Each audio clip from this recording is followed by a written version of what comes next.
TV serial Radha Krishna की कहानी में आज रात के एपिसोड में होने वाला है बहुत ही ज़्यादा बड़ा ट्विस्ट, क्योंकि आज रात के एपिसोड में अयन करने वाले हैं श्री राधा रानी को प्रपोज।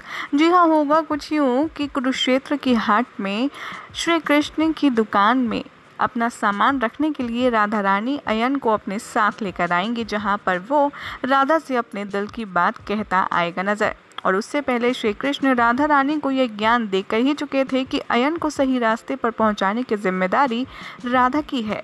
वो सिर्फ मार्ग दिखा सकते हैं, लेकिन उस पर चलना ना चलना उस प्राणी के हाथ में है जो वो मार्ग उज्जवल करना चाहता है।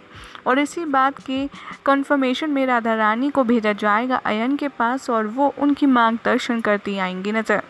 बातों ही बातों में अयन उस हाट वाली दुकान से इतना ज़्यादा कमा लेगा कि वो बरसाना में उसके ऊपर जितना भी ऋण है वो चुकाने के बाद जो भी पैसे बचेंगे उससे राधा रानी के लिए बहुत ही खूबसूरत पोशाक लाएगा और बतौर गिफ्ट उन्हें देने लगेगा। लेकिन राधा रानी ले या ना ले इस बात के कन्फ्यूजन में वहाँ खड़ी रहेंगी। तभी वहाँ पर इन दोनों के मध्य श्री कृष्ण प्रताड़ित हो जाएंगे और वहाँ पर श्री कृष्ण अयन से कहते आएंगे नजर कि अरे वाह बड़े भैया, आप तो राधा के लिए बहुत सुंदर पोशाक लाए हैं, राधा तुम ले लो। आखिरकार तुम इनसे प्रेम तो करती हो ना, ये तुम्हारे बचपन के सखा है। राधा कृष्ण की ओर देखेंगी और कहेंगी आंखों ही आंखों में कि ये तुम क्या कह रहे हो, मैं तो केवल तुमसे प्रेम करती हूँ, अयन से नहीं। लेकिन अयन वहाँ पर श्री कृष्ण को आता देख और भी ज़्यादा उत्सुकता से राधा के सामने वो खूबसूरत वस्त्र रखते हुए कहेगा कि राधा, आज इस ग्वाले के सामने मैं तुमसे एक बार फिर पूछता हूँ कि क्या तुम्हें मेरा प्रेम इसके प्रेम के ऊपर कबूल है? क्या तुम मेरे प्रेम को एक्सेप्ट करोगी?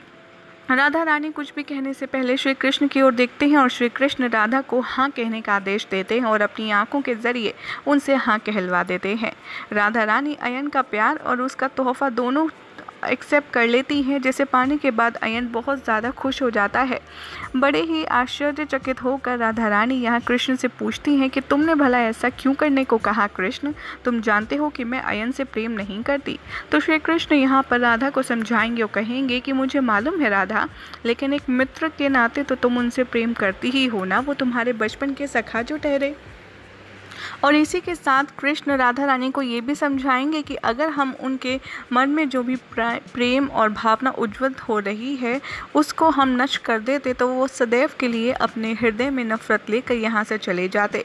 लेकिन समय आने पर उनके प्रेम का भाव ज़रूर उत्पन्न होगा और कुरुक्षेत्र के इस युद्ध की समापन होते होते अयन के दिल में भी बदलाव आएगा और वो भी प्रेम का पुजारी बन जाएगा। अब देखना होगा बेहद इंटरेस्टिंग कि राधा ने जब कृष्ण के आगे अयन का प्यार चुन लिया है, अब ऐसे में अयन अगला कदम क्या उठाएगा।